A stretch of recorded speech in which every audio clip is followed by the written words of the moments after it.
On the night of May 2nd, 2018, Dushyanth Sharma walked straight into a trap without realizing it would be the last thing he ever did. He was drawn in by the promise of a romantic evening, driving through the dim streets of Jaipur, completely unaware that danger awaited him. When he arrived at the apartment where he thought his date was waiting, the atmosphere quickly changed from excitement to something far more sinister. As the door shut behind him, the familiar world he knew vanished, replaced by a nightmare carefully planned by those he believed he could trust.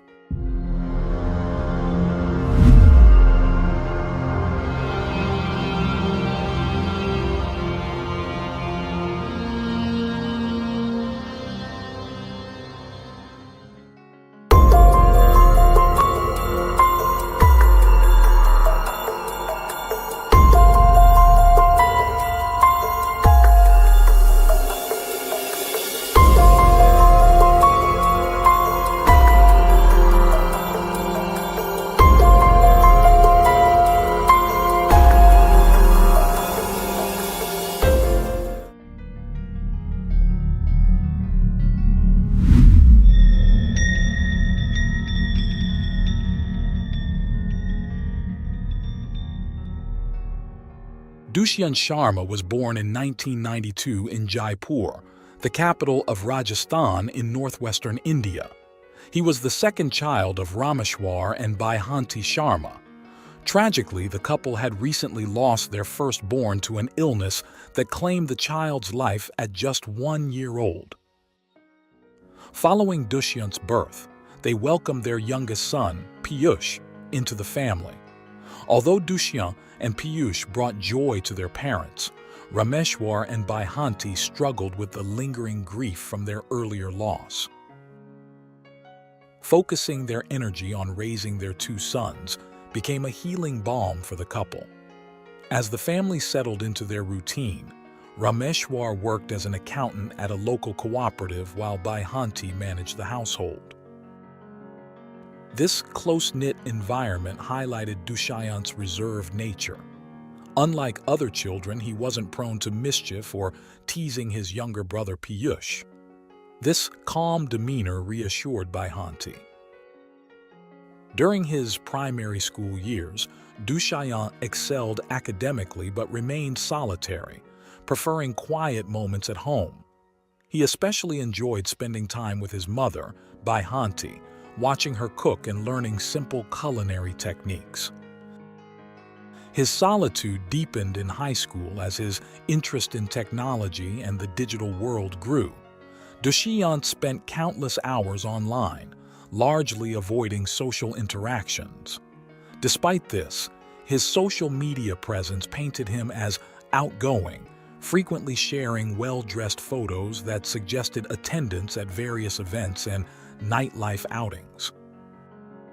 Baihanti noticed Dushyanth's introversion but chose not to worry.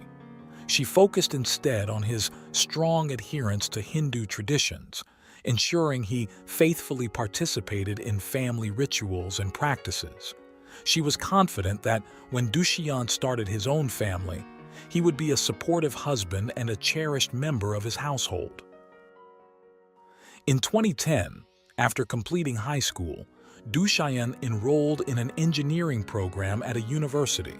Meanwhile, Piyush followed in their father's footsteps by studying accounting. Rameshwar and Baihanti took pride in their son's academic progress. However, in 2012, tragedy struck when Piyush was involved in a fatal accident just as he was preparing for an internship as a secretary. The loss plunged the family into deep sorrow. To protect Dushyanth, Rameshwar turned to traditional Hindu practices, giving him protective talismans and rings. The couple also began searching for a suitable partner for Dushyanth to ensure the family lineage continued. In 2014, after graduating from university, Dushyanth secured a position at a mining company and was appointed as a project director. Around this time, Rameshwar and Baihanti met with a family from their community whose daughter, Vitu, was single. After several thoughtful meetings, both families agreed that Vitu would be a good match for Dushyant. They arranged a formal engagement ceremony, during which Dushyant and Vitu met face-to-face for the first time. The mutual attraction between them provided both young people with confidence in their parents' decision. In May 2015, Dushyant and Vitu were married in a ceremony that faithfully adhered to their family's rituals and traditions. Their marriage flourished with mutual respect and support. Vitu managed household duties while Dushyant worked at the company, and he was always ready to assist her, especially in the kitchen, which he found particularly enjoyable. Vitu quickly earned the affection of her in-laws, who treated her like a daughter. In November 2016, the couple welcomed their first child, bringing immense joy to grandparents Rameshwar and Baihanti. It seemed that after enduring so much heartache, life had finally become kind to them. However, behind the harmonious facade, Dushyant spent long hours online and eventually created a fake profile on a dating app. Under the alias of a wealthy businessman from Delhi, he connected with Priya in February 2018. Priya, born in 1991 in Rajasthan, came from a middle-class family with a university professor father.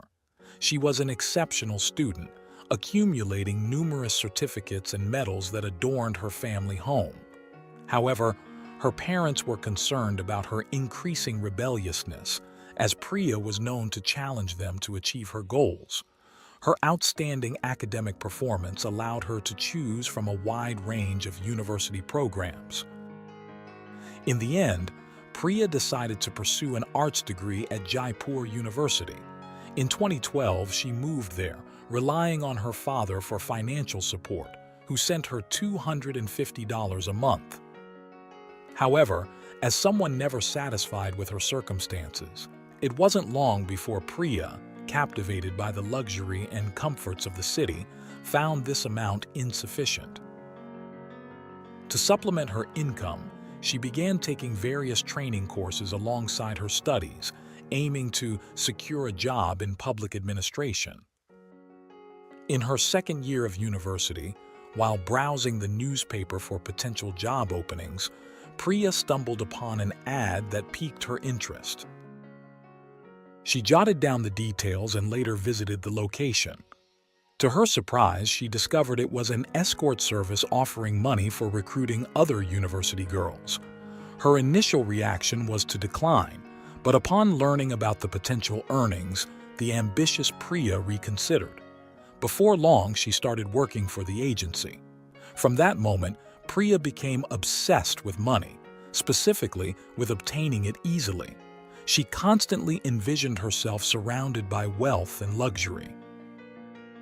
Driven by these dreams, she soon launched her own business, a website offering high-profile escorts to wealthy businessmen.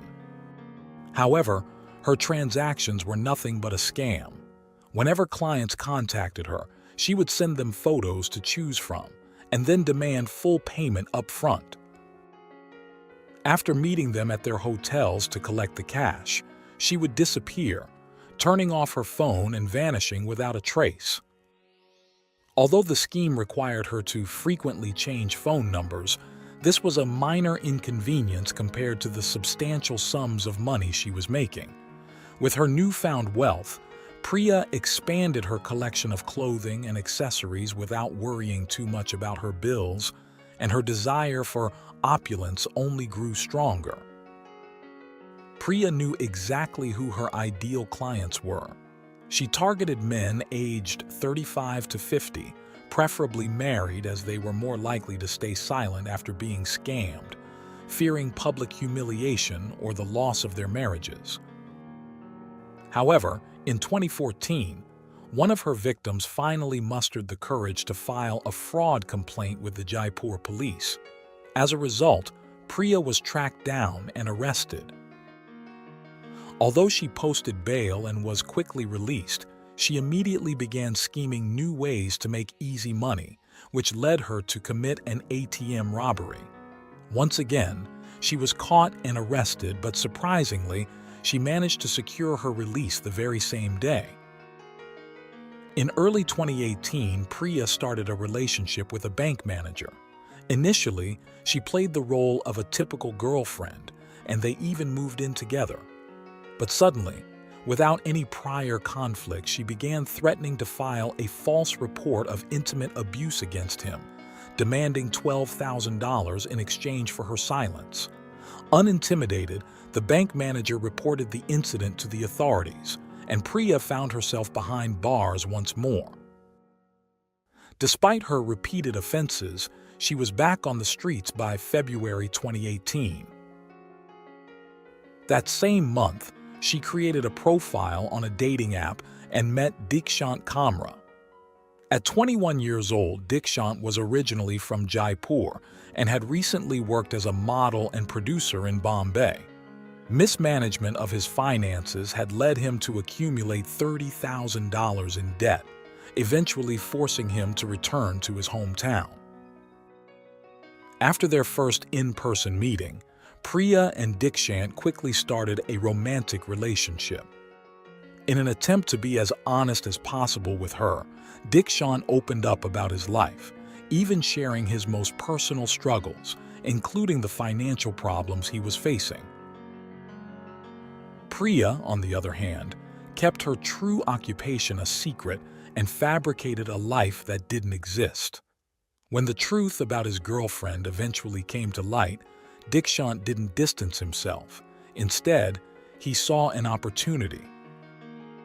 He asked Priya to use the dating app to connect with a wealthy businessman from Jaipur who could help him clear his debt. This request coincided with the appearance of a new contact in Priya's app, and the cunning Priya recognized the opportunity her beloved was seeking. In March 2018, Priya and Dikshant rented an apartment together, and shortly after, he introduced her to Lakshya Walia, a high school friend. The couple quickly realized they could involve Lakshya in their sordid plan, offering him financial compensation in return. Meanwhile, Priya continued to exchange messages with the businessman until she finally succeeded in seducing him into meeting her in person. Their first date took place at a restaurant, and the supposed chemistry between them worked so well that throughout April they continued to meet, usually at the same place. On May 2, 2018, with the real scheme in mind, Priya invited the businessman to her home. Thrilled by such an invitation, Dikshant eagerly accepted. After agreeing on an initial meeting point around 7 p.m. that Wednesday, Dikshant informed his father that he needed to go to work to handle an urgent matter, promising to return in about an hour. He then drove to the location Priya had given him. Along the way, she called to tell him that she was with two good friends who wanted to meet him. Meanwhile, as the hours passed and it was nearing 9 p.m., Rameshwar grew anxious and tried to contact his son, but Dikshant cut the call and then turned off his phone. A few minutes later, Dikshant's mother also tried to reach him. This time, he answered, apologizing and explaining that the police had impounded one of his company's trucks and were demanding a fine. To keep the story believable and cover his tracks, he told her he would likely return home after midnight or, at the latest, the next morning. Nothing could have prepared him for what was about to happen. Upon arriving at Priya's address, Dikshant was ambushed by Dikshant and Lakshya, who tied him up and covered his face. Meanwhile, Priya demanded that he hand over $12,000. Realizing that this was an impossible sum for him to produce, Dikshant was forced to admit that the persona he had created online was a lie. Priya, confused, didn't believe him. However, when she searched his wallet and found his ID and driver's license, she finally understood that she too had been deceived. During this time, Dikshant's family tried repeatedly to reach him, but his phone remained off. As midnight came and went, his father, now desperate to find his son, gathered some neighbors, and together they searched the streets, hoping to find some clue to his whereabouts. Despite visiting several police stations, they found no leads.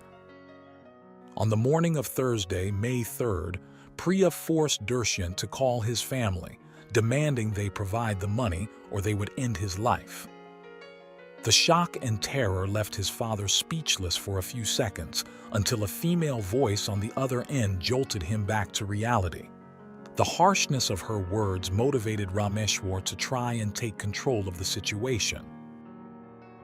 After hanging up, Priya and Dikshant took Dushyant's debit card and demanded the PIN. However, they quickly realized that the daily withdrawal limit wouldn't allow them to get the full amount they demanded. Additionally, they grew increasingly worried that the family might alert the police. Deeply frustrated by the failure of their plan and sensing that there was no way out, they decided to end Dushyant's life using a sharp weapon. Afterward, Lakshya returned home to change his clothes while Priya and Dikshant cleaned the apartment. Once they were done, they got into Dushyant's car and drove to a market where they purchased a large suitcase with wheels.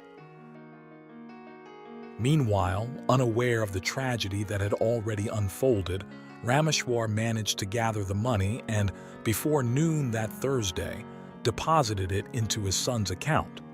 He then sent a message to Dushyant's phone, informing him that he had fulfilled his part of the deal. As soon as she received the message, Priya went to an ATM, covered her face, and withdrew the maximum amount allowed by the bank. Back at the apartment, she and Dikshant placed Dushyant's body in the new suitcase and loaded the heavy burden into the victim's car. As an additional precaution, they placed fake license plates on the car and set off toward a forested area on the outskirts of Jaipur. There, they abandoned the remains before picking up Lakshya and returning to their apartment. By this time, the lack of news from the captors had left Rameshwar's nerves shattered, prompting him to go to the police and file a report. The search for Dushyant and his captors began immediately. Unsure of what to do next, the trio decided to stay in the apartment. However, they were acutely aware that they would soon need money to escape. The solution came from Priya, who, as usual, devised a plan to scam a man. She met with her target at a hotel, asked for payment up front, and then excused herself, claiming she needed to pay the driver before quickly leaving the scene. When Priya returned to the apartment, Dikshant and Lakshya had finished cleaning and had even purchased a fake license plate for Dushyant's car.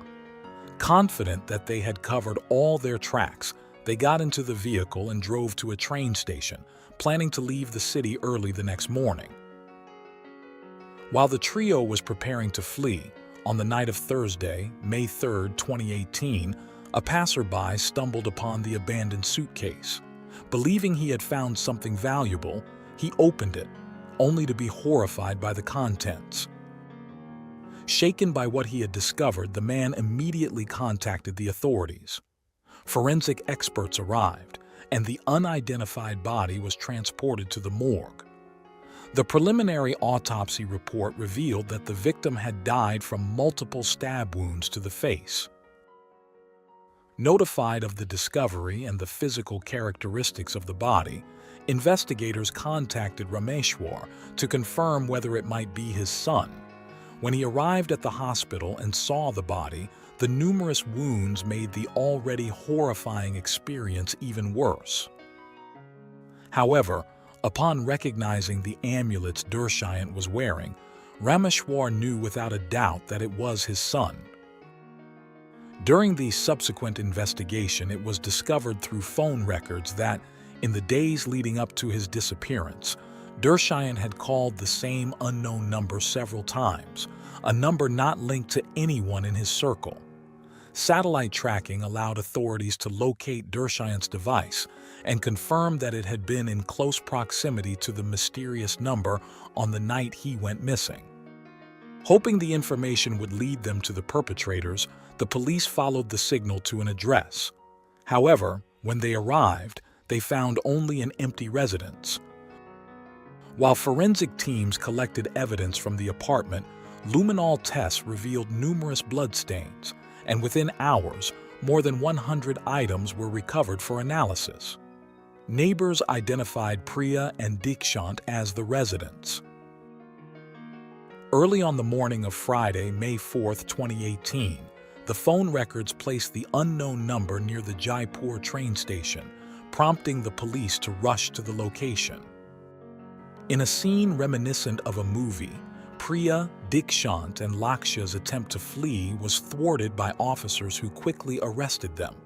At the police station, all three confessed to their involvement in the crime, although their attitudes varied greatly. While the two men showed signs of remorse, Priya remained disturbingly unconcerned. Her calm demeanor even led some officers to question whether she fully grasped the severity of the situation. On September 12, 2018, the trio appeared before the court for the first time, charged with unlawful confinement, murder, destruction of evidence, and criminal conspiracy. During the hearing, the court confirmed their pre-trial detention. Initially, each defendant hired their own legal team, and over time, they began blaming one another for the crime. However, Priya soon became the face of the case, drawing intense interest from the public and the press. The media's fascination with Priya grew to such an extent that numerous outlets sought interviews with her, but she rejected them all. Despite multiple attempts to secure bail, her requests were consistently denied by the court. The joint trial took place in November 2023.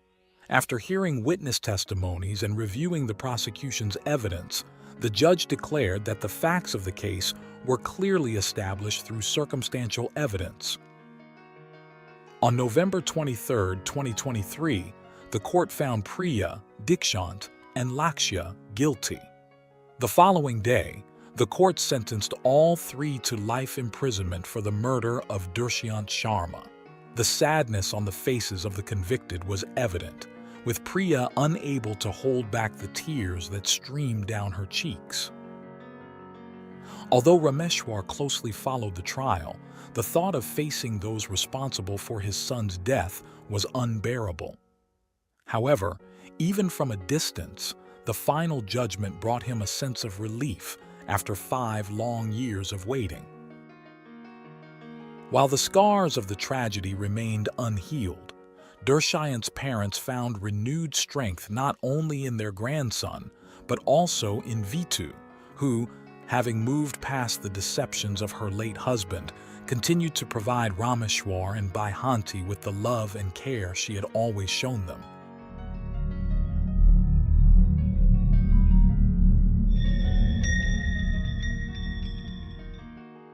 Thanks for tuning in to Unreal True Crime. If you're intrigued by mysteries from around the world, check out our new channel, Latin Crimes, where we dive into the gripping true crime stories of Latin America. Don't miss out. Subscribe now for more thrilling investigations.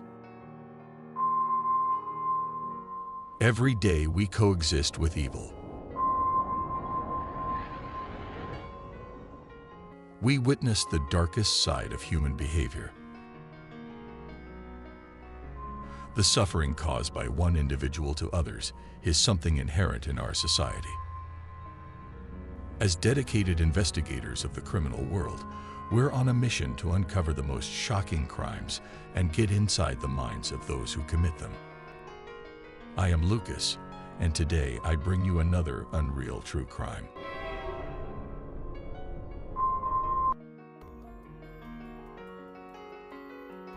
TINDER Radha's story.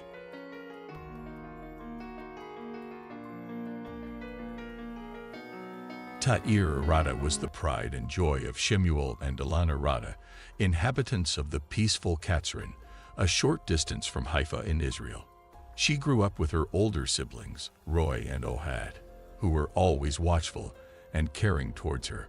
Ta'ir's vivacious spirit, love for the arts, and talent in dance made her stand out.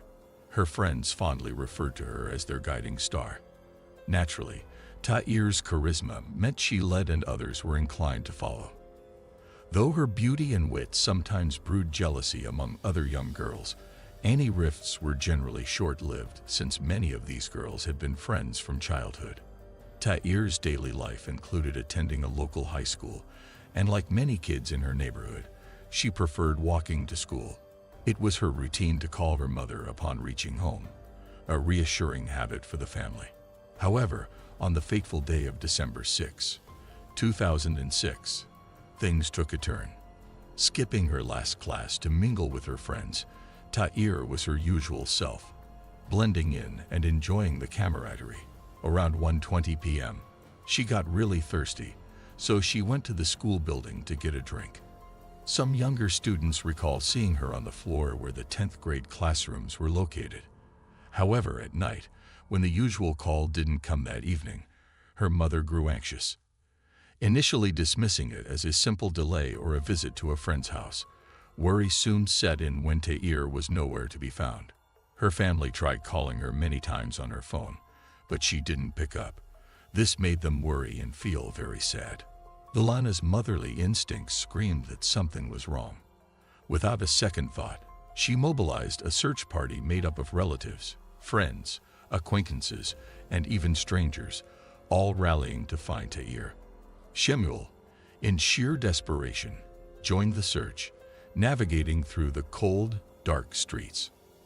The level of distress and panic among Ta'ir's family was palpable. Nobody had seen her since she went into the school earlier, so the police were quickly sent to the school to start looking for her. At around 7 p.m., a group mainly comprising the Rada family's close circle ventured into the school. They searched through the dark hallways and rooms until they got to the girls' restroom for 10th graders. There, they found something unsettling. One of the restroom stalls had its door locked. They saw feet inside, but when they called out, there was a spooky silence, and nobody responded. They used a nearby stall to help them look over, and what they saw was beyond belief. Ta'ir was lying there, not alive, and it was clear that something terrible had happened to her. The walls and floor showed signs of something really scary. She had injuries that were proof of a violent attack, and it was clear that her last moments were filled with fear. The shocking discovery deeply shocked the whole community. Shemuel, who was in a lot of pain, couldn't get close to the crime scene because of how horrifying it was. Ta'ir's brother was so upset that he had to be held back. Everyone in the community was really upset and angry. They couldn't understand how something so terrible could happen in a place where children were supposed to be safe. Parents were worried about their kids' safety and talked about whether it was safe to send them back to school. For a while, the school became a place where a crime had happened, and all the normal classes and activities had to stop. People were confused because the police were searching in a wider area instead of concentrating on the school, which is what the locals thought they would do. The police were talking to people to find out where Ta'ir had last been. 2 people who knew her said they saw her go up the school stairs by herself, without anyone following her. Many students reported being in the restroom around the same time frame as Ta'ir, with several pointing out peculiar occurrences. In the span of 40 minutes, an estimated 10 to 12 girls used the restroom. Yet the police chose to interview only a handful. What struck investigators as particularly odd was how amidst this constant traffic, no one seemed to have witnessed or heard the violent act that took Ta'ir's life. Some students noted anomalies, like the presence of an unfamiliar girl with curly hair. One of Ta'ir's friends, who was confident she knew most of the student body, couldn't recall seeing this girl either before or after that day. Although the mystery girl wore a school shirt, she was perceived as a new student. A specific student claimed to have observed 2 sets of feet in the stall where Ta'ir was later found. Tair's recognizable sneakers, and another pair of youth-sized All-Stars. She, however, dismissed this observation, attributing a foul odor in the restroom as a reason to leave quickly. Another student, after knocking on the stall's door, was informed it was occupied. The police seemed especially interested in discerning the gender of this voice. Even though she repeatedly mentioned it was a female's voice, she felt the officers were unsatisfied with her response. With the whole community offering their help and sympathy, the Rada family was going through a very sad and difficult time, trying to understand that they had lost Tair. Haim Sadovsky, a private investigator, was really moved by Tair's case, especially because his own daughter was the same age as Tair. He got in touch with the Rada family and offered to use his skills to help them. They were thankful and told him everything they could. Ilana mentioned a peculiar observation. When a group of Tair's friends visited to offer condolences, two girls seemed to be having a secretive conversation, prompting Ilana to think they might be withholding crucial information. Haim investigated further, finding numerous inconsistencies in their police statements. Interestingly, one of Tair's classmates went to look for her bag in class, but didn't find it strange that Tair wasn't there. Another classmate mentioned that Tair seemed unusually distant during her favorite class, theater. When her teacher asked what was wrong, Tair's response was really unsettling. "Because I fear death." This made a lot of people wonder if Tair had a feeling that something bad was going to happen to her. When they looked into it more, Tair's friends shared a really disturbing story. They talked about an 18-year-old from Tiberias named Avi who seemed to be fixated on Tair. He kept calling and texting her a lot, and he even made a really scary threat. He said he would harm her if she didn't agree to be in a romantic relationship with him. Avi made Tair even more anxious by insisting on meeting her, and when she said no, he threatened her with harm again. But upon police investigation, there was no evidence to corroborate any interactions between Tair and this supposed stalker, Avi. This brought up an important question. Why would Tair's friends come up with such a story? Could it be a way to distract from something else?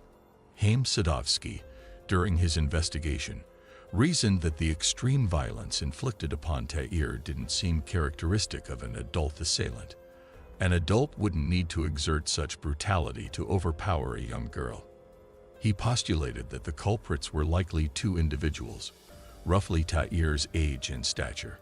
Aside from the two girls who were previously suspected, there was another person Tair knew who caught their attention.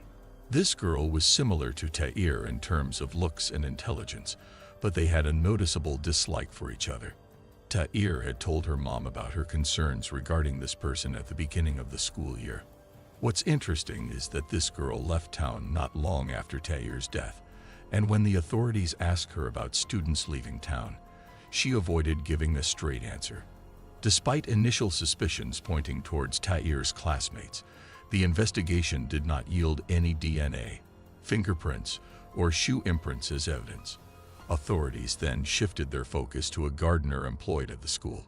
His presence in the teacher's lounge on the fateful day, combined with his seemingly disoriented demeanor, as noted by the school psychologist, made him a person of interest.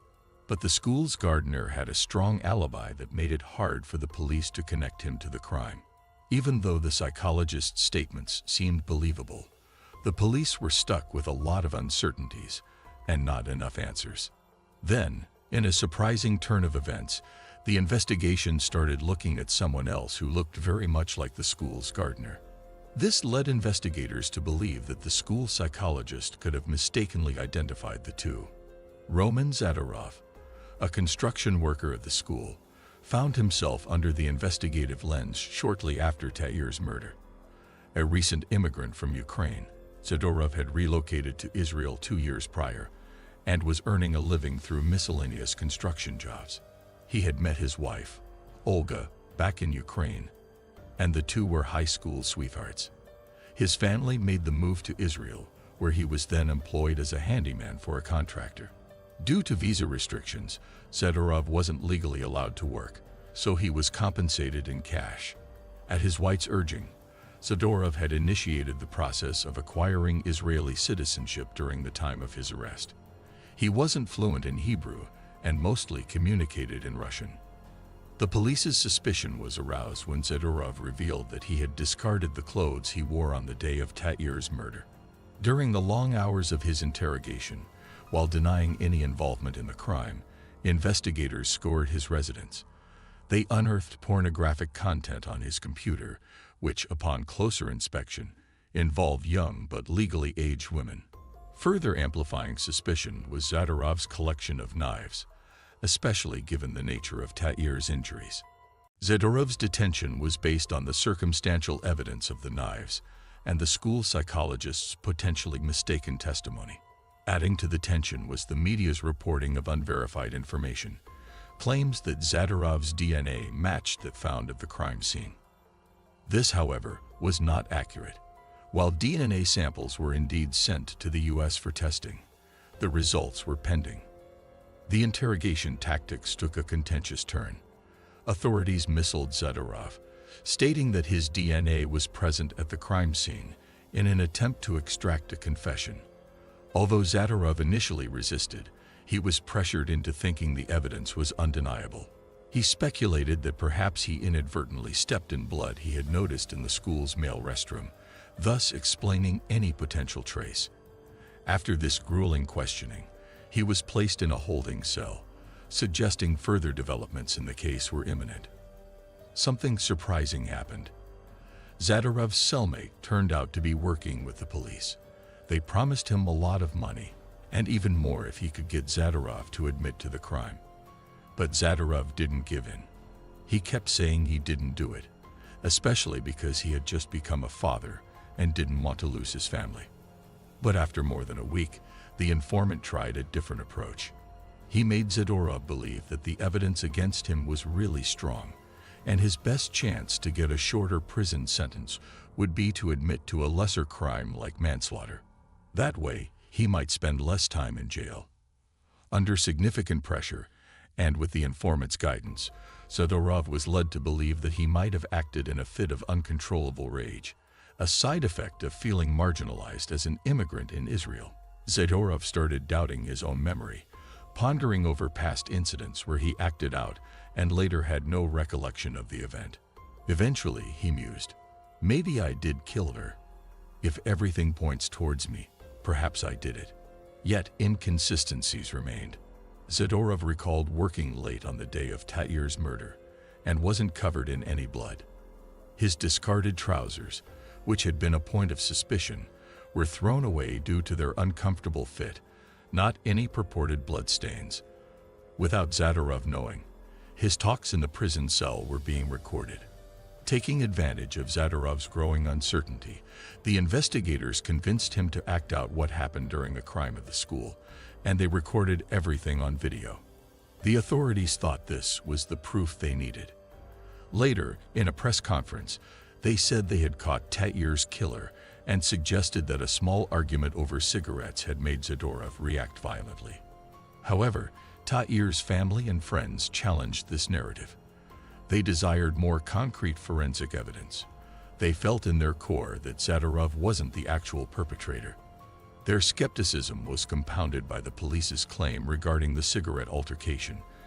Tair was known to detest smoking and was unlikely to insult anyone, especially someone older than her. Tair's mother, Ilana Rada, was persistent in her belief that the real killer came from Tair's circle of friends.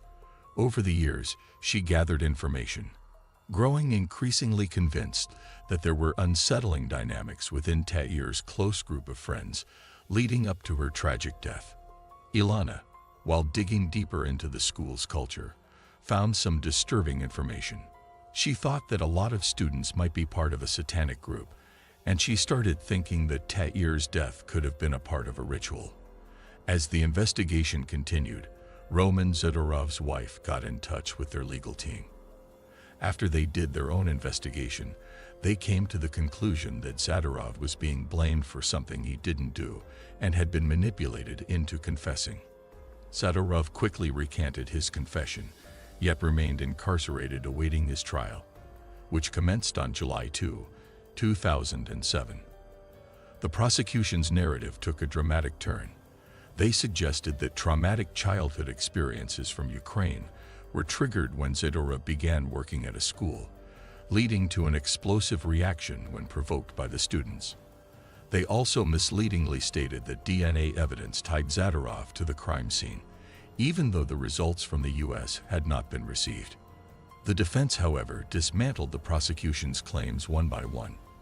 Despite the crime scene being dense with various pieces of evidence like blood, hair, and footprints, not a single trace linked Zadorov. His residence was scored extensively, even his washing machine, but yielded no ties to the crime. 3 hairs on Tair's body matched 3 different individuals, none being Zadorov. 60 fingerprints found at the site didn't match him either. Moreover, Zadorov's timeline for the day provided him with a reliable alibi. His whereabouts were confirmed by various people at different times, ensuring he was nowhere near the crime scene during the estimated time of Tair's death. The prosecution relied a lot on Zadorov's confession, even though it had many mistakes. When they reenacted the crime, it didn't match up, and it seemed like the police were telling him what to say. They said Zadorov knew things only the real killer would know, but the defense argued that the investigators actually told him all those exclusive details. When Zadorov was asked to show how certain parts of the crime happened, he kept getting it wrong, and the officers had to help him until his answers matched the evidence.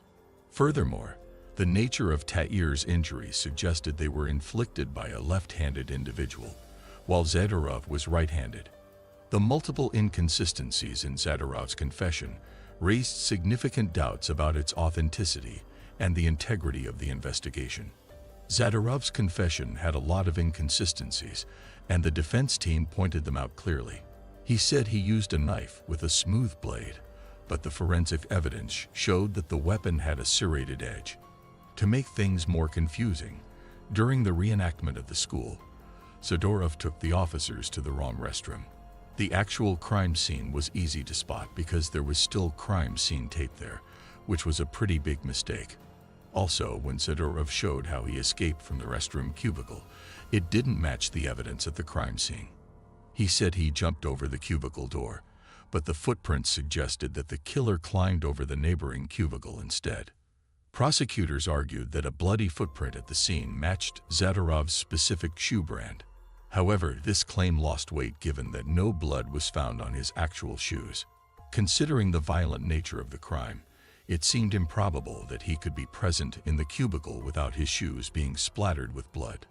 Despite these glaring inconsistencies and the lack of concrete evidence linking him to the crime, Zadorov was found guilty and handed a life sentence. The court labeled his statements as deceitful, adding charges of obstructing a police investigation.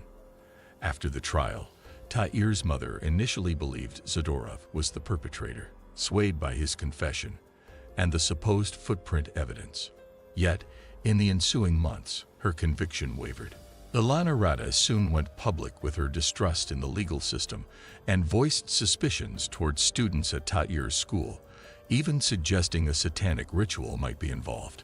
Refusing to accept the verdict, Zadorov's defense team remained undeterred in their pursuit of justice.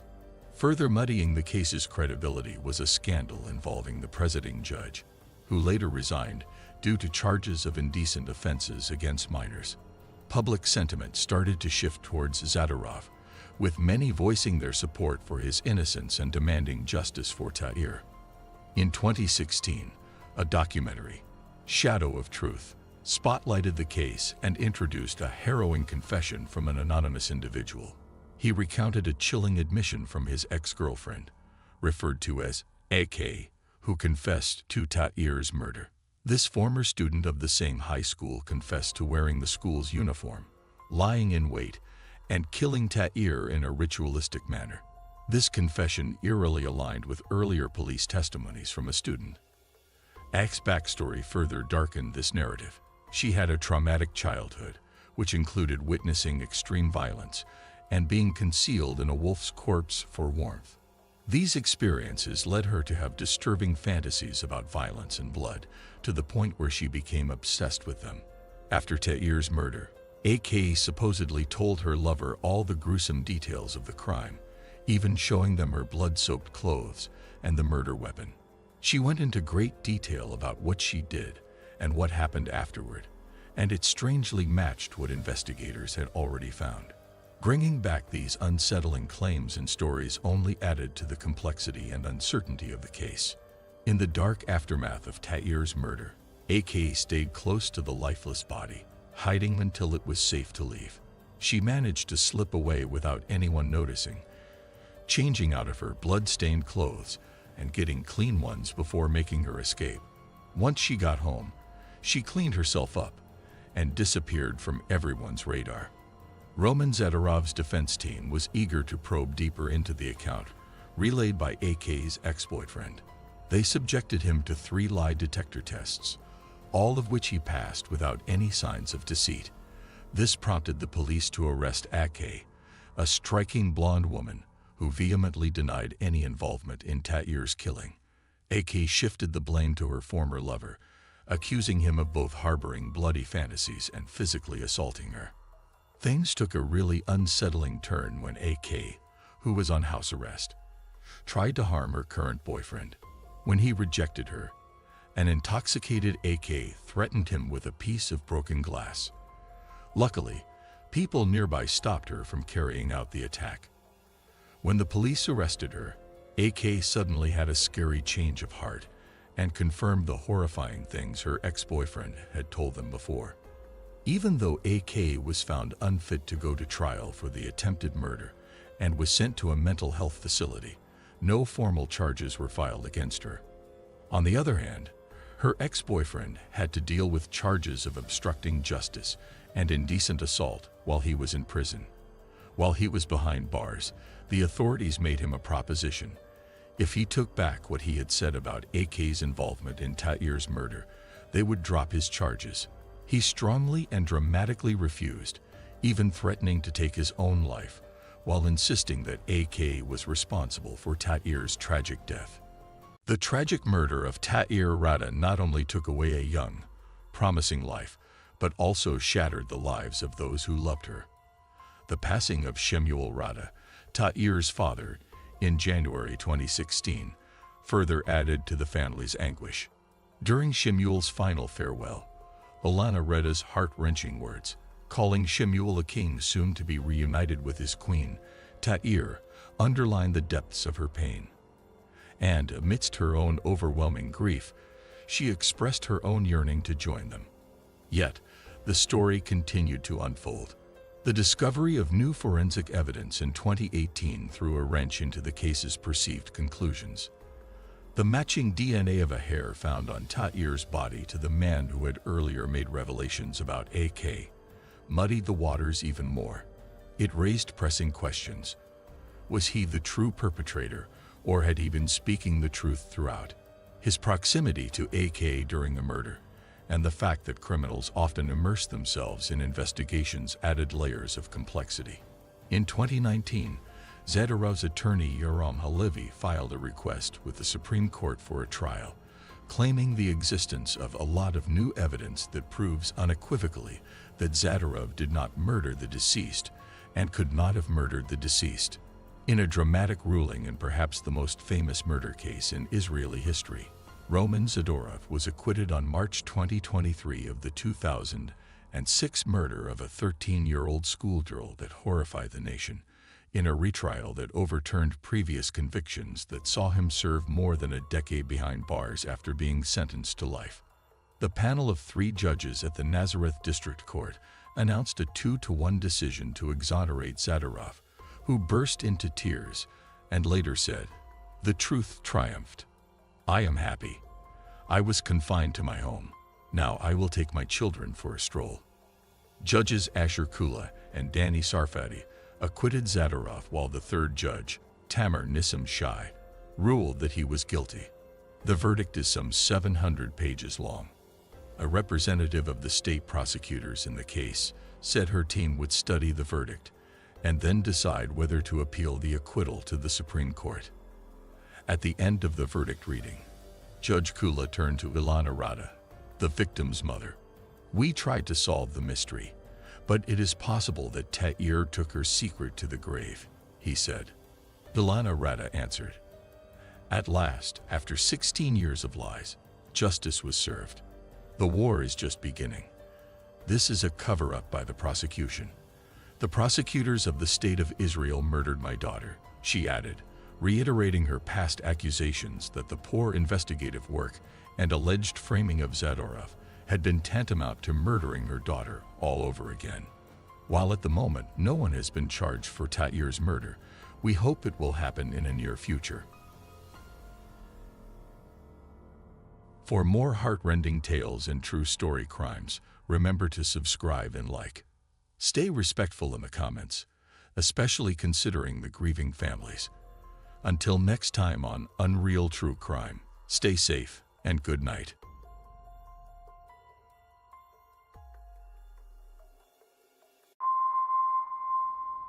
Every day we coexist with evil. We witness the darkest side of human behavior. The suffering caused by one individual to others is something inherent in our society. As dedicated investigators of the criminal world, we're on a mission to uncover the most shocking crimes and get inside the minds of those who commit them. I am Lucas, and today I bring you another unreal true crime.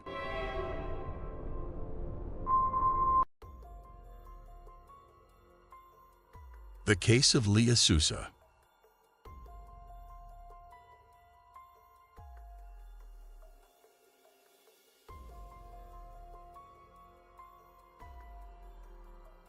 On June 7, 1977, the state of Ontario, Canada, witnessed the birth of Leah Sousa. Leah's life began with her strong and determined mother, Laura Sousa, who, despite being a single parent, left no stone unturned in ensuring her daughter's well-being.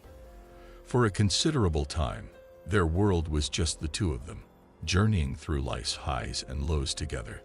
As time unfolded, Laura introduced Leah to her new baby brother, Michael. The identity of their father remains undisclosed to the public. While some believe that a father figure was missing from their lives, the addition of Michael brought a sense of completeness to their family. Living in Cumberland Beach, Ontario, a quaint region about 2 hours away from Toronto, the Sousas had a humble abode with a combined living and kitchen area and a single bedroom. But this didn't deter Leah's spirit. She grew into a radiant young girl with a lively sense of humor and zest for life. Leah's academic achievements and her roles as a doting sister and daughter made her family immensely proud. At the age of 13, the Sousa family decided to visit Laura's sister, taking a rejuvenating 6-week summer break. With the Canadian school year commencing the Tuesday after Labor Day, they were soon back in Cumberland Beach, gearing up for the upcoming academic year. As the 1990 Labor Day weekend approached, Leah was eagerly preparing for her impending high school journey. On the night of September 1, while she rested on the couch, Laura and baby Michael slept peacefully in the bedroom. But that tranquility was shattered when, between 1:30 and 3 o'clock a.m., an unknown individual forcibly entered their home. Initially, the intruder brutally attacked Laura, using a metal object to inflict severe head injuries.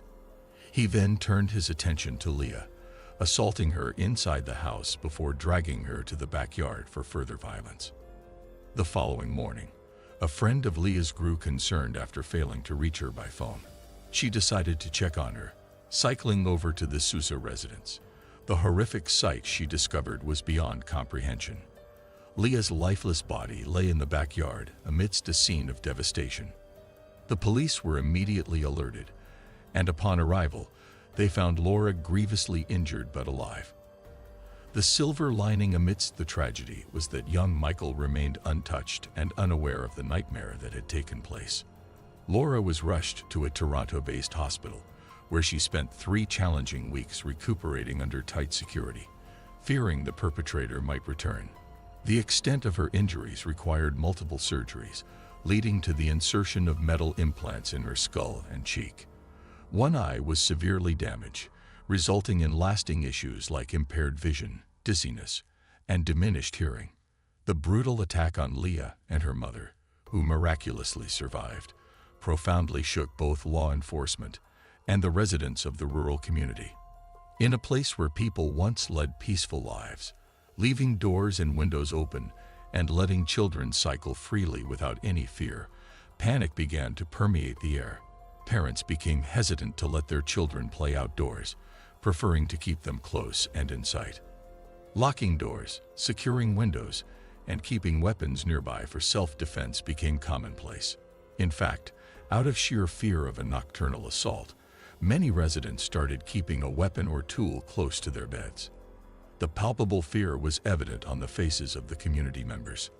Investigators tirelessly worked to shed light on the events and identify potential suspects. Even though various samples were collected from the crime scene and inside the home, they couldn't find the assailant's DNA. Neither the weapon used in the crime nor the bloodied clothing the perpetrator wore during the attack was ever found. One key clue emerged: a footprint from a size 9 or 10 Nike tennis shoe made of leather. It was believed that Laura might have seen the attacker, but due to her injuries, she could not recall any events from that night.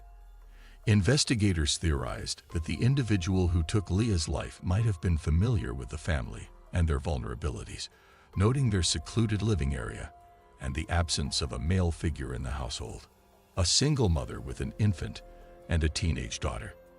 Furthermore, detectives hypothesized that the attacker knew the region well, possibly being a resident or a frequent visitor, and was aware that the family was alone that particular night. One person of interest identified was Brian Timothy Elson from a nearby town. 4 months after Leah's tragic end, Brian took the life of 17-year-old Sandra Bannister in a place less than 13 kilometers from where the Sousa family lived. While Brian denied any involvement, the police suspected he was in Cumberland Beach on the night of the assault on the Sousa household. However, after questioning, he was released.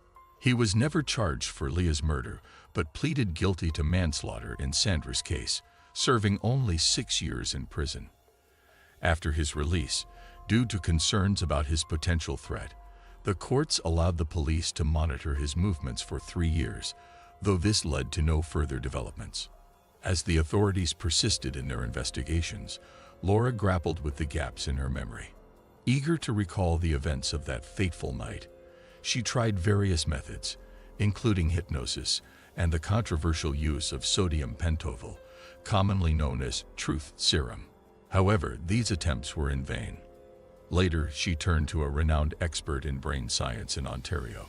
He attempted to stimulate Laura's damaged right brain hemisphere with magnetic fields to retrieve memories. Sadly, this effort also failed. He explained that human memories don't instantly solidify. Experiences take 20 to 30 minutes to permanently store in our brains. Unfortunately, during Laura's attack, this critical window was lost. He compared it to shutting down a computer without saving, suggesting that the memory might be lost forever, a heartbreaking outcome for Laura. In 2008, Ontario Provincial Police launched a billboard campaign along the highway near the Sousa residence, seeking new leads on Leah's case. This initiative yielded some promising testimonials. That same year, an intriguing tip led to an extensive search for the murder weapon on a wooded property in Cumberland Beach. However, the search came up empty, and Leah's case remained unresolved. In 2010, marking the 20th anniversary of the crime, the news program ran a feature on Leah's case. During their investigation, they found out that Brian's grandmother, a person of significant interest in the case due to her association with another similar attack, lived on the same street as the Sousa at the time of the incident. Brian was reportedly staying with her during that period. When a reporter located Brian at his home and questioned him about the assault leading to Leah's death, he denied any involvement. He claimed he was at a party in another town that night, where 60 witnesses could confirm his alibi. Over the decades since the murder, more than 1,500 people have been interviewed by the police. The quest for answers in Leah's tragic case continues. On one occasion, Laura spoke to the media, expressing her growing concerns that the case might never be solved.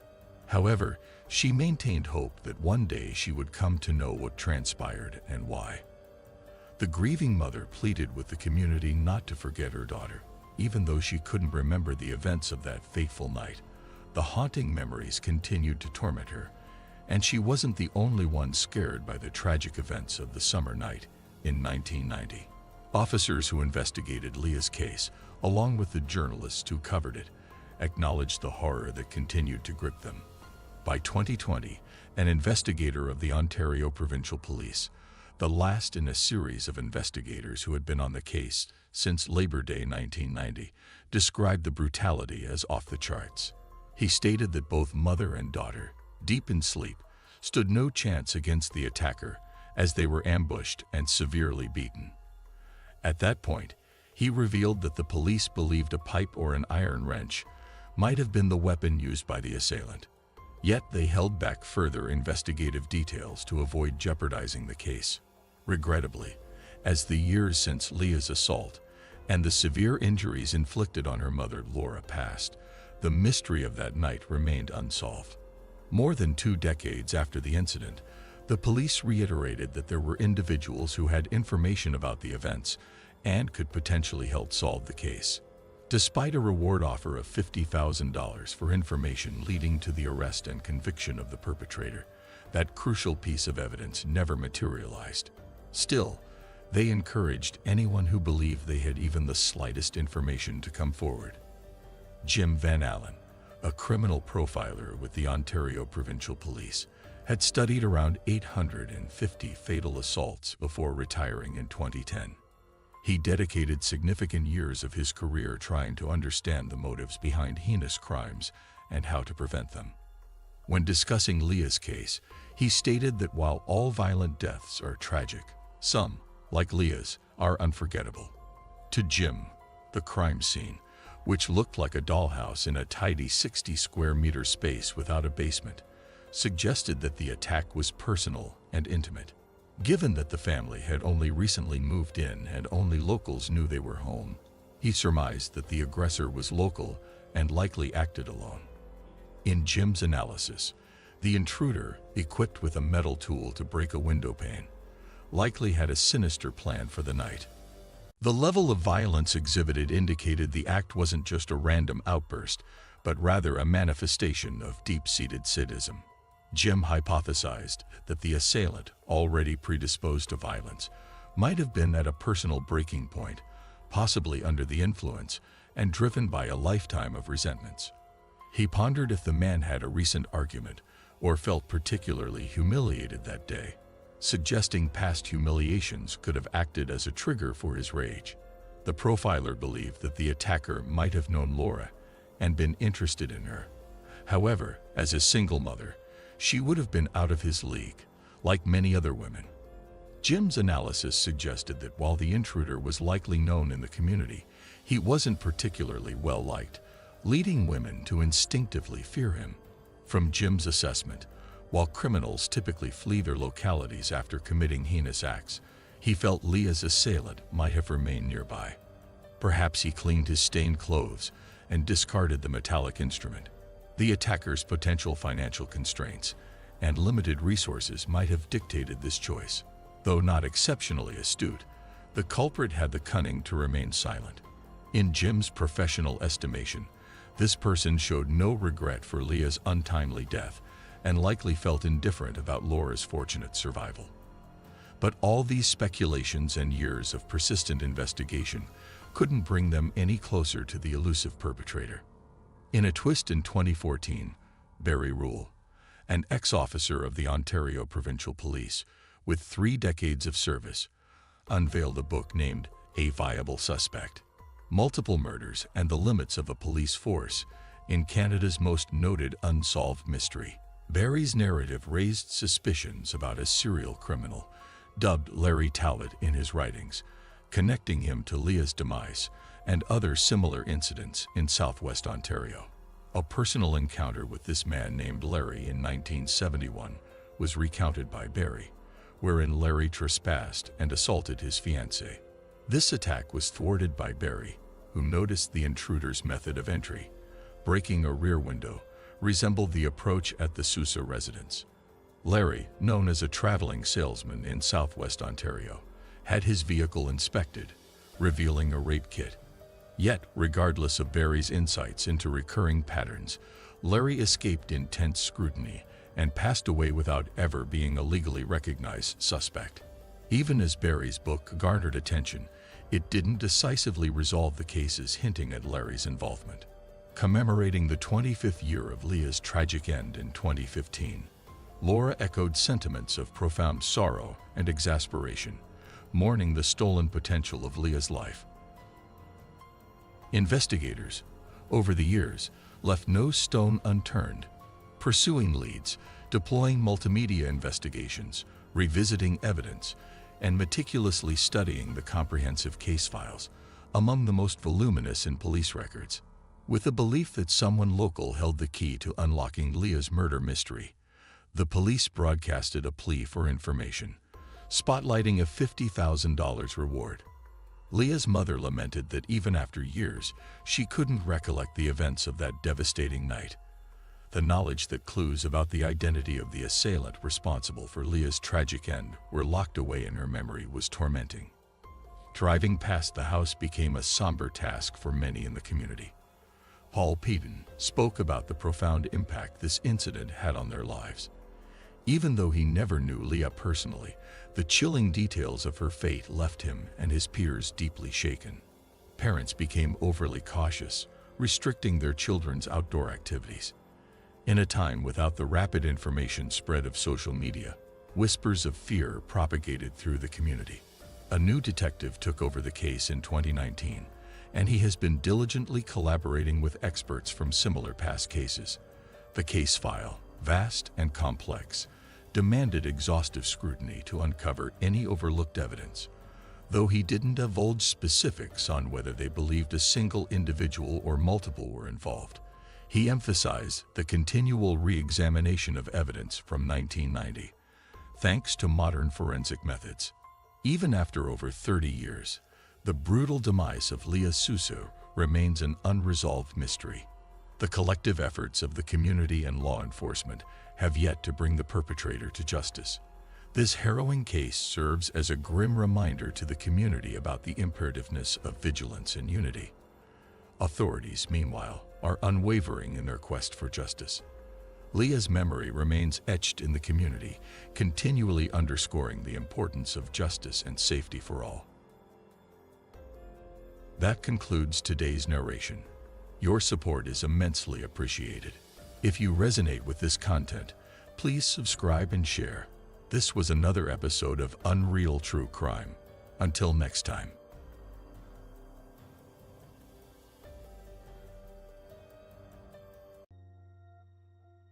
The case of Jessica Gutierrez.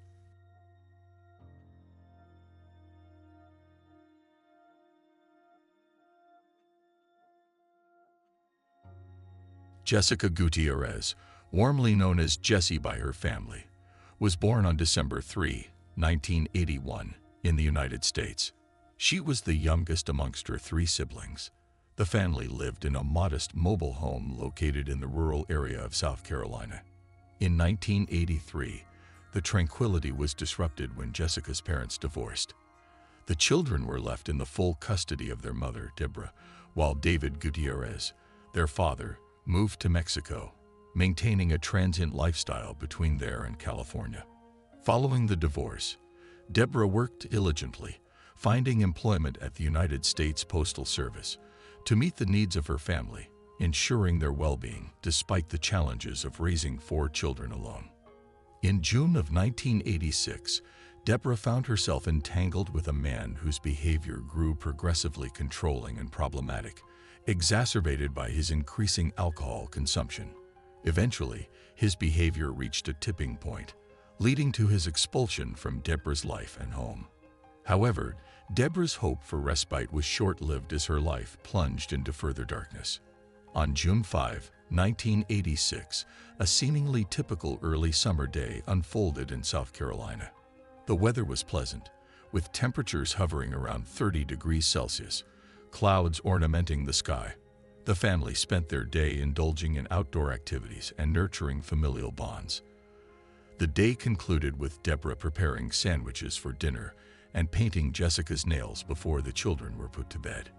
Jessica, maintaining her usual habits, requested to sleep in her mother's bed, a request granted by Deborah. However, when her elder brother experienced discomfort and pain later in the night, Deborah allowed him to sleep in her bed, relocating Jessica to the room at the hallway's end beside her sister, Becky. The following morning, Deborah awoke to a scene of subtle chaos, marking the inception of her ordeal. The front door was ajar, the family dog wandering restlessly, and a set of curtains lay on the floor, with the mosquito net appearing to be forcibly removed. Jessica was missing. Her absence was accentuated by Becky's ominous statement attributing her disappearance to a man with a magic hat and beard. A state of panic ensued as Deborah combed through every conceivable hiding spot, hoping to find Jessica playing hide and seek. Her efforts were futile, leading her to frantically search the surroundings of her home, eventually reporting Jessica missing at 9 a.m. The ensuing investigations by the Lexington County Sheriff's Department revealed no signs of a struggle nor any missing items from the house, apart from the papers scattered on the bedroom floor. The conjectures pointed to a potential kidnapper entering through the back window, abducting Jessica without waking her, and exiting through the front door. Search operations extended to the neighboring woods and abandoned structures in the predominantly rural area of Red Bank, especially rural back in 1986. The speculations, searches, and Becky's consistent statement about the man with the magic hat continued to haunt the family, embodying the relentless pursuit of truth and justice in the light of such grim circumstances. They searched many woods and areas with small streams and ponds for Jessica. Searches were made using off-road vehicles across large areas filled with nature. The sheriff's department sent a plane to fly over the area, hoping to find some trace of the girl, but none of the searches were successful. Deborah was taken to the sheriff's department to answer questions about what happened in the last 24 hours. She insisted she didn't know what happened to Jessica, but was sure about who did it. She blamed her ex-boyfriend for taking Jessica, but he said he didn't know where she was.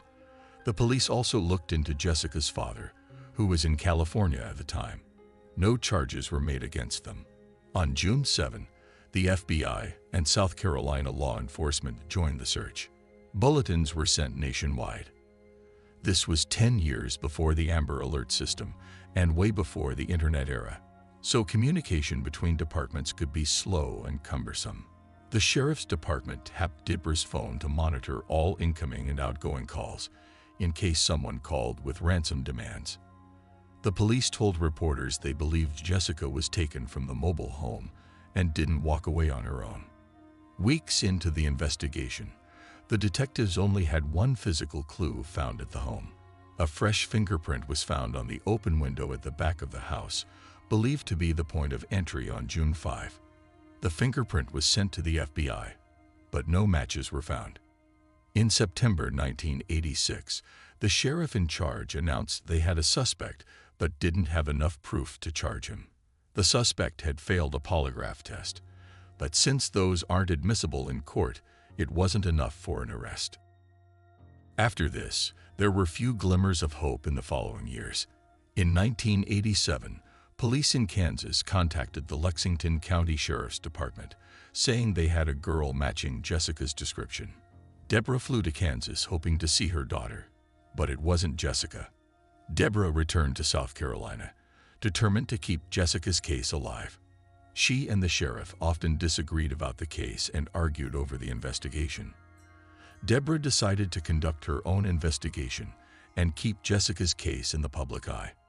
In June 1989, Deborah told the state newspaper she had found fibers in an abandoned car connected to a family friend serving time in North Carolina for assault. This was a major revelation. 2 years earlier, Deborah had received a letter from an inmate in North Carolina claiming his cellmate had confessed to abducting and killing a 4-year-old child in 1986. The cellmate, Thomas McDowell, was a registered sex offender living in Lexington County at the time of Jessica's disappearance and was known to the Gutierrez family. Thomas claimed he had killed Jessica because she recognized him and said he had thrown her body into a landfill. Thomas also said he had a beard and was wearing a tall cowboy hat at the time of the abduction.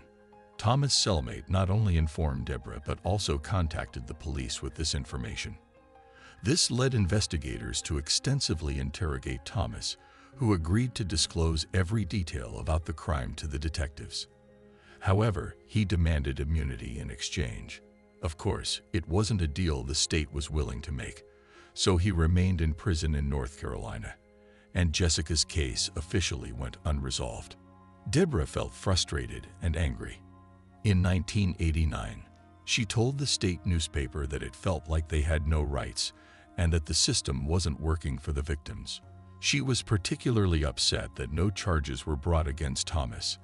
After all, he had confessed, and his version matched the events of June 5. But there was something even more surprising.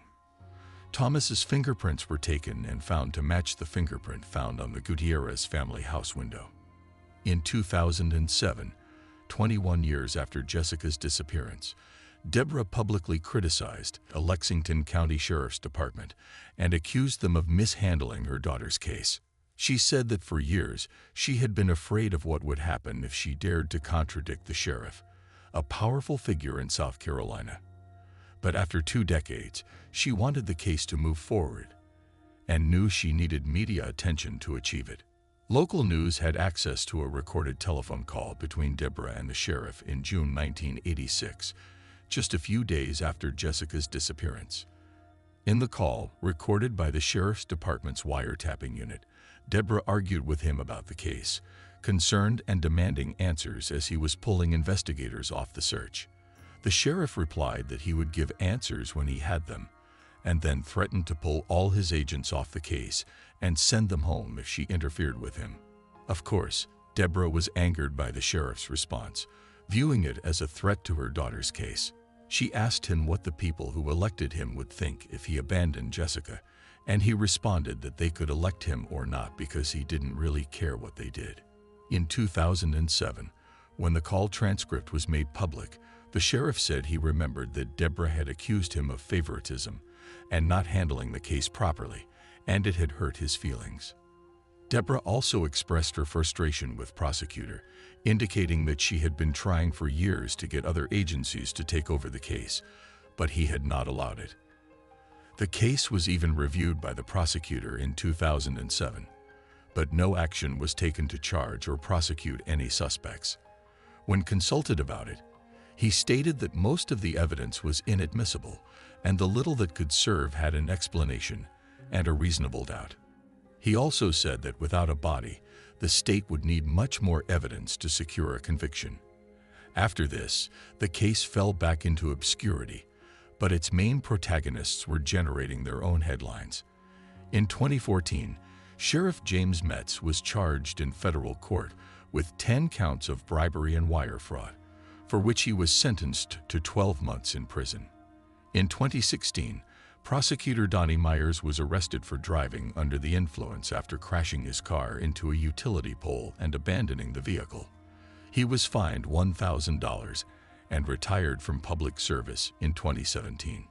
In 2021, 35 years later, the case sparked renewed interest. Sheriff Jacob, who was elected to office after James went to prison, announced that the county would collaborate with the FBI's Child Abduction Rapid Deployment Team to take a new look at Jessica's disappearance. In January 2022, finally, there was a breakthrough in the case. Police arrested 61-year-old Thomas Eric McDowell in connection with Jessica's disappearance. The subject, whom the child's mother had always suspected, was considered a person of interest in the case but was never followed up on. He resided in Lexington County in 1986. He was arrested at his home and confined to the county detention center. After the arrest, Thomas was charged with murder, kidnapping, and first-degree burglary for the disappearance and death of Jessica Gutierrez. Based on the arrest warrant media outlets have accessed, authorities identified a fingerprint of the suspect at the victim's house. However, it was not disclosed where the fingerprint was found or when it was identified as belonging to Thomas. Regardless, Deborah was aware of the existence of this fingerprint for years, and it was discovered on a window. For her, this was conclusive proof that he committed the crime, as she cleaned her windows every night, and only Jessica's kidnapper would have touched the glass afterward. In the same arrest warrant mentioned, authorities stated that the man was later identified in a photo lineup, and they also had evidence against him that he had told others he had kidnapped and killed the girl. After revisiting the case in 2021, special agents from the FBI and state prosecutors visited the area. Law enforcement agents from South Carolina assisted in interviewing over 125 people. The investigation was extensive, with over 3,500 pages of records reviewed, and 10 FBI field offices were involved in reviewing Jessica's case. The official statement indicated that the arrest was made possible thanks to many years of dedicated investigative work by local, state, and federal partners, as well as the determination of citizens who never forgot Jessica. Jessica's body has never been found, but perhaps this time, the subject will cooperate with authorities about the facts and disclose the location of the little girl. Deborah Gutierrez is still alive, but the long years waiting for answers have taken a toll on her. Her mental health has been affected by her daughter's disappearance, and this time it was Jessica's sister who spoke on her behalf after learning about the suspect's arrest. She said that her family never thought this day would come. She added that her mother fought tirelessly for 36 years for justice for Jessica, praying not only for a conviction, but also for the death penalty. She expressed gratitude on behalf of her family to everyone involved in the arrest of the man whom she described as an evil monster. Paradoxically, Thomas's neighbors considered him a quiet and reserved person who transported his work materials in a van and didn't seem to be a violent individual. Unfortunately, they will have to wait until the trial to find more answers. Apparently, Thomas has not admitted to the crime and has not disclosed what he did to Jessica. And that's the case for today. As always, I appreciate your support for my work. If you subscribe, like, and share this video, it will help me continue creating content. See you in the next episode of Unreal True Crime. See you soon.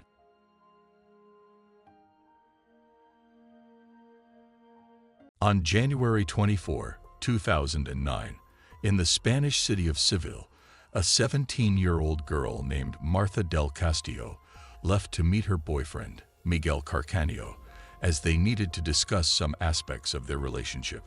After saying goodbye to her family, Martha left her house, never to be seen alive again. After 21 days of search, on February 13, 2009, the police finally located the alleged suspect. The young man assumed all responsibility for the case and revealed that he had gotten rid of Martha and, moreover, all the evidence regarding the case. No one imagined that this would be one of the longest, most erratic, and contradictory cases ever seen in the history of the European country, the case of Martha del Castillo. Every day we coexist with evil. We witness the darkest side of human behavior. The suffering caused by one individual to others is something inherent in our society. As dedicated investigators of the criminal world, we're on a mission to uncover the most shocking crimes and get inside the minds of those who commit them. I am Lucas, and today I bring you another unreal true crime.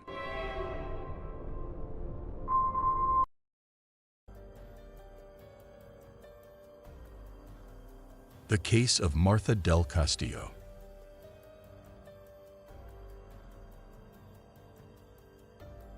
Martha del Castillo was born on June 19, 1991, in Seville, Spain, to Eva Casanueva and Antonio del Castillo. She was a 17-year-old adolescent, attending high school, until one day her life took a horrific turn.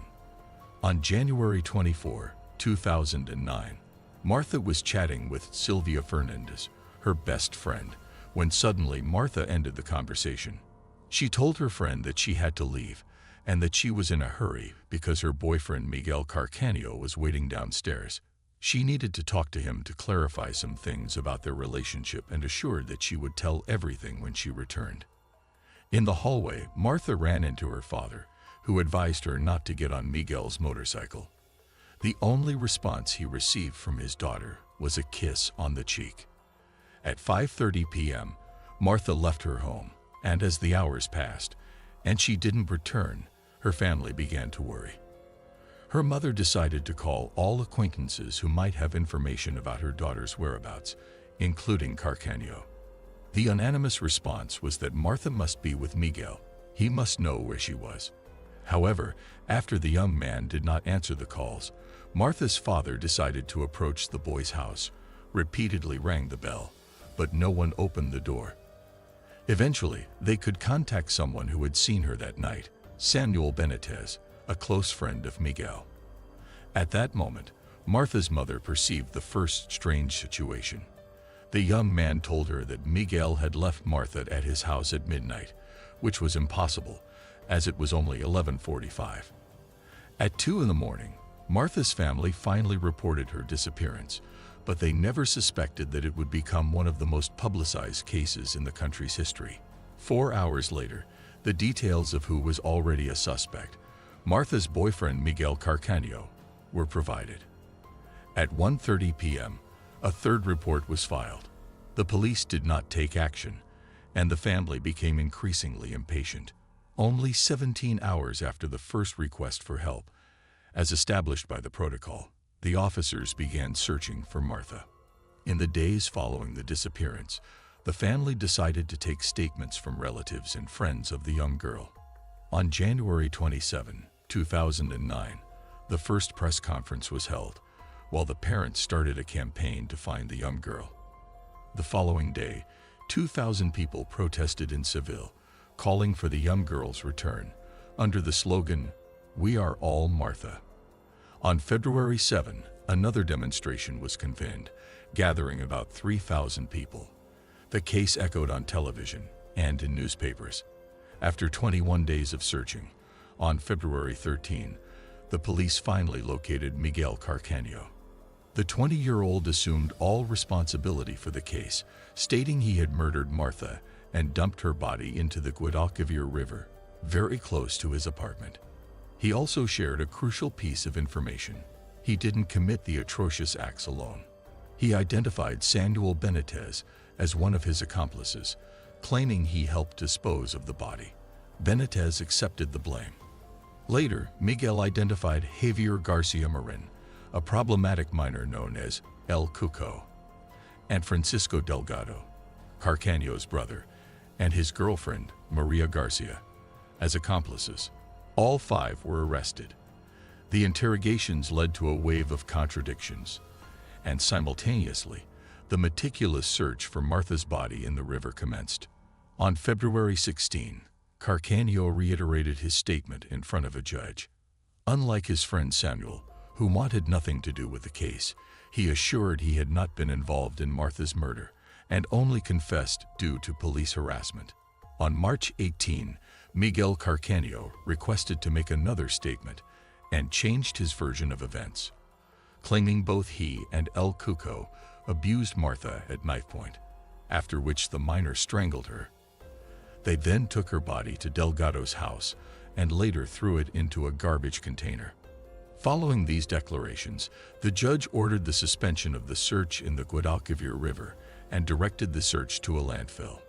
Martha's father even accused Delgado's girlfriend, as her father worked at a biological waste crematorium.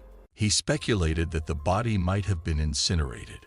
This theory gained media traction, but the police continued their search. On November 16, 2009, El Cuco exceeded the maximum term for preventive detention and was transferred to a supervised flat awaiting trial. In February 2011, he was tried again, this time for abuse and murder. However, due to insufficient evidence, he was acquitted of these charges but was sentenced to 2 years and 11 months in a juvenile detention center for covering up for Carcanio. On October 17, 2011, the trial finally commenced against the 4 adult defendants involved in the case. Miguel Carcanio provided more details about Martha's murder, stating he had hit her with an ashtray during a heated argument, causing her death. He revealed his previous statements about abusing her were lies. His brother, his brother's girlfriend, and Benitez claimed innocence and professed ignorance about the location of Martha's body, asserting Carcanio fabricated stories to lessen his guilt. By November 22, 2011, the forensic police confirmed that they had found traces of Martha's blood on Miguel's jacket and a mix of his and Maria Garcia's genetic profiles on a roll of fabric tape. DNA from Francisco Delgado and the aforementioned woman was also found on an extension cable believed to have been used to strangle Martha. This was unusual as the accused kept insisting that she had only been at the crime scene in the early morning and was unaware of the entire incident. After uncovering the lie, Maria Garcia was accused of desecrating the body and cover-up.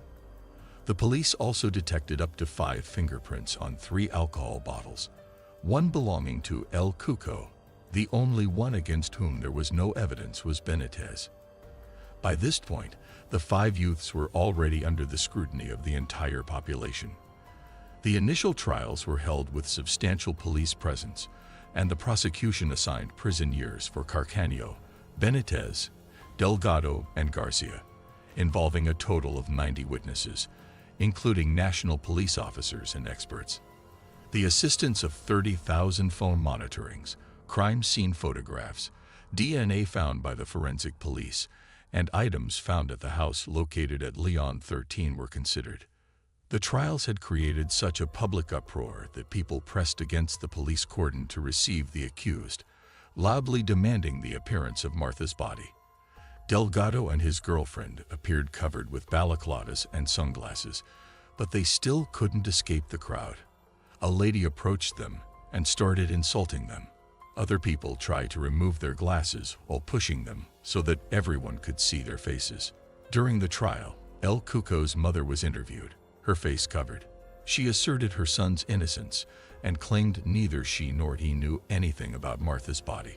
She was labeled a liar by journalists but didn't care. She still received a sum of 10,000 euros for being interviewed. A few days later, Martha's family asked that her earnings from the program be regulated and that the money be used to face her son's sentence. During the proceedings, a key witness appeared: the taxi driver who transported Delgado on the night of the crime. He stated that he was very attentive to the passengers he picked up, as a colleague had been murdered while working recently. He remembered picking up a bald man with a beard, matching Delgado's description, who had a plastic bag, and looked at him very intently. He took him to Leon 13 Street, precisely where the crime had occurred, and the charge was 8 euros. However, Delgado's defense lawyer questioned this evidence, claiming the fare for the 2 kilometers covered in those years should have been 5 euros, not 8, thus discrediting the statement. When Martha's parents took the stand, they mentioned the profound pain the situation was causing. They had to quit their jobs, start psychiatric medications, and even develop depression. Their other 2 daughters, Martha's sisters, were also going through a horrible time. They just wanted everything to end. To add to the pain, the jury's verdict in January 2012 didn't satisfy the family. Carcanio ended up as the sole responsible party for the young girl's murder and was sentenced to 21 years and 3 months in prison. Additionally, for the next 30 years, he is banned from residing in the city where the victim's parents and sisters live. At the same time, Carcanio should pay part of the trial costs and compensate the victim's parents with 280,000 euros and each of her sisters with 30,000 euros for the moral damage caused by Martha's murder and disappearance. Meanwhile, Delgado, Maria Garcia, and Samuel Benitez were released as there was no evidence placing them at the crime scene at the time of the murder. The following year, Delgado and Benitez demanded Martha's family pay for the trial costs. Martha's father stated he would seek justice beyond national borders as he believed the system in Spain was obsolete. He even claimed he would go to Strasbourg, home to the European Parliament and the European Court of Human Rights. In December 2011, Martha's mother wrote a letter to Carcanio and sent it to prison, asking him to end the torture of uncertainty she felt due to the absence of her daughter's body. She wanted Martha to rest in peace in a place where she could bring her flowers and talk to her.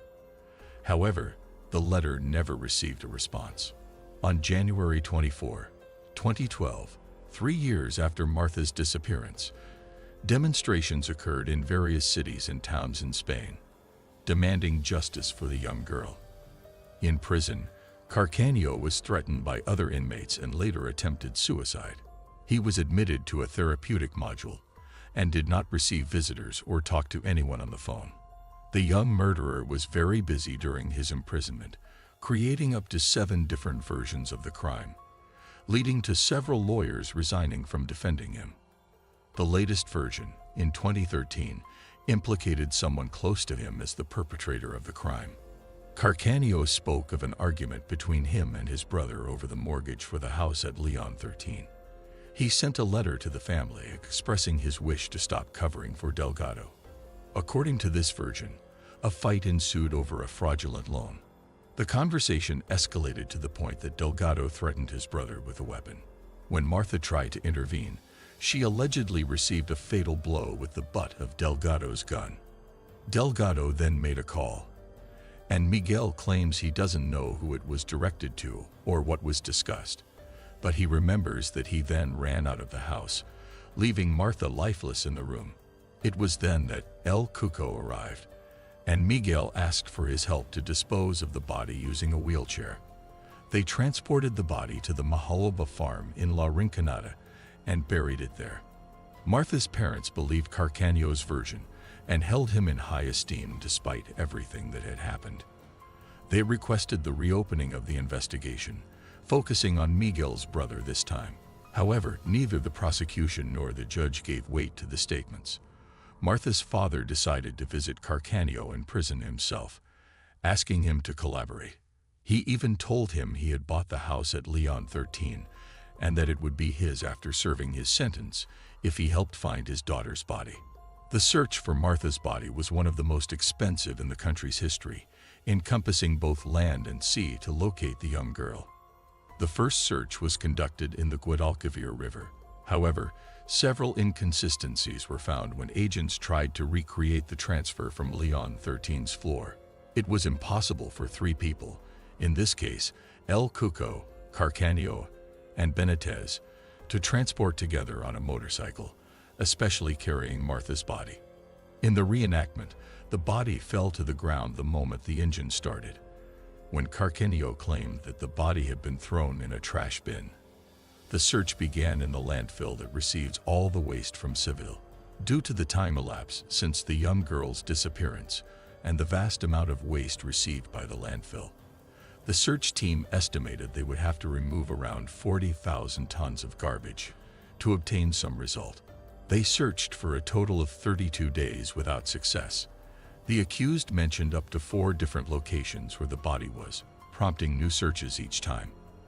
On one occasion, the then Interior Minister, Alfredo Perez, had to pause the search as the Ministry of Economy and Finance was running out of funds.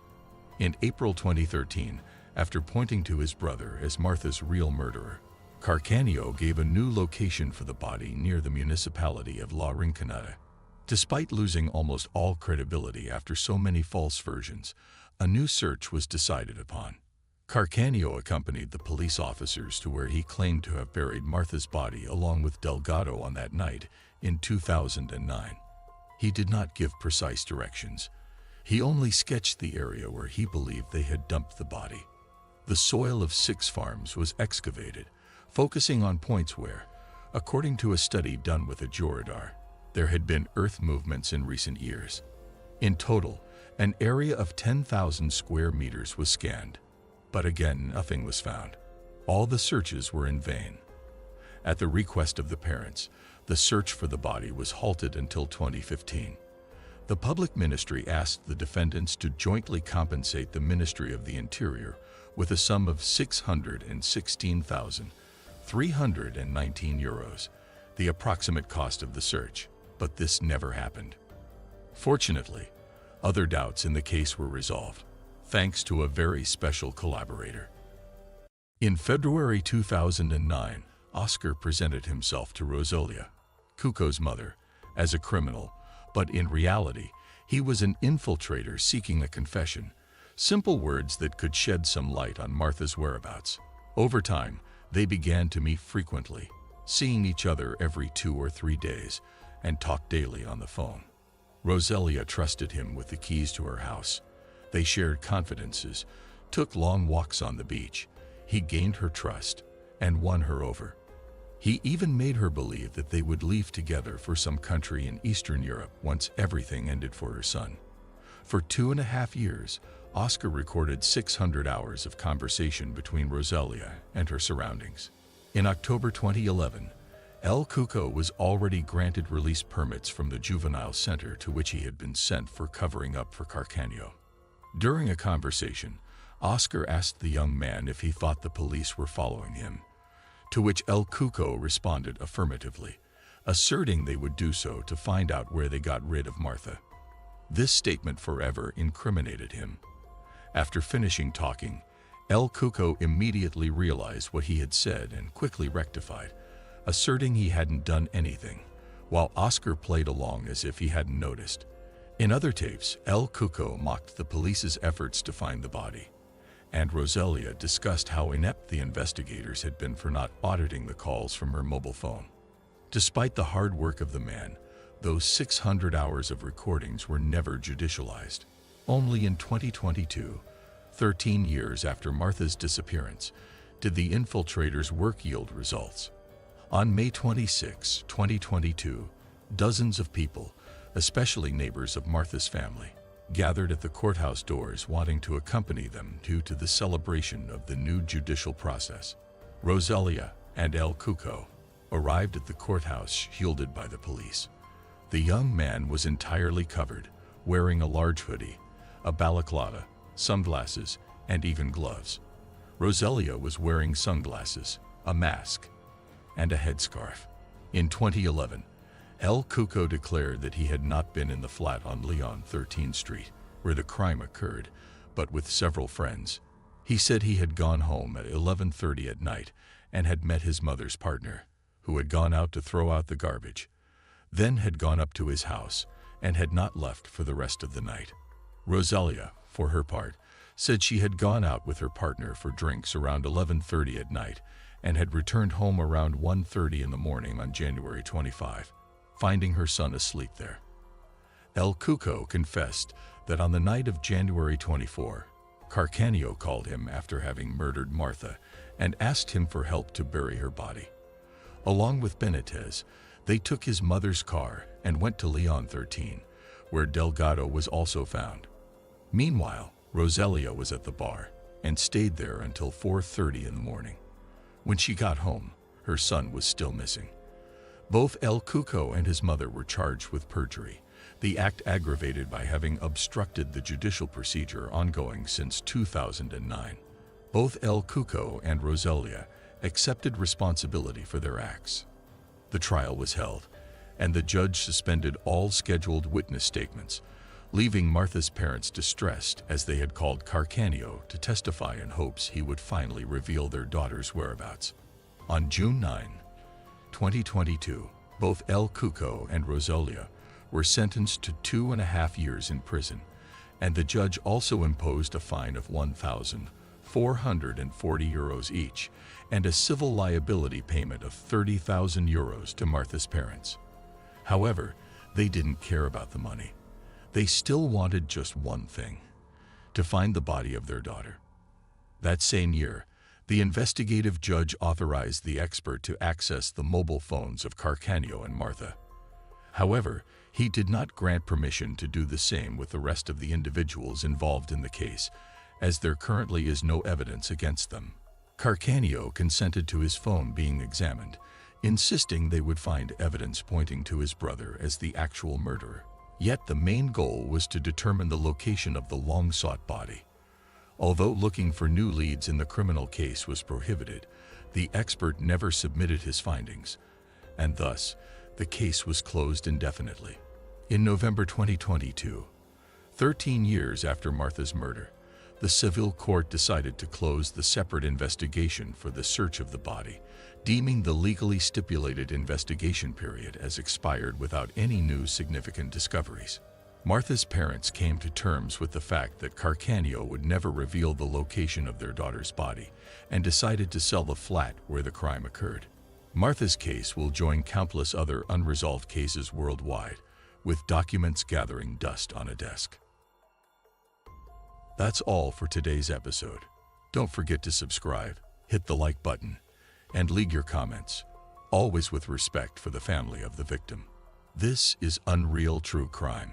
See you soon.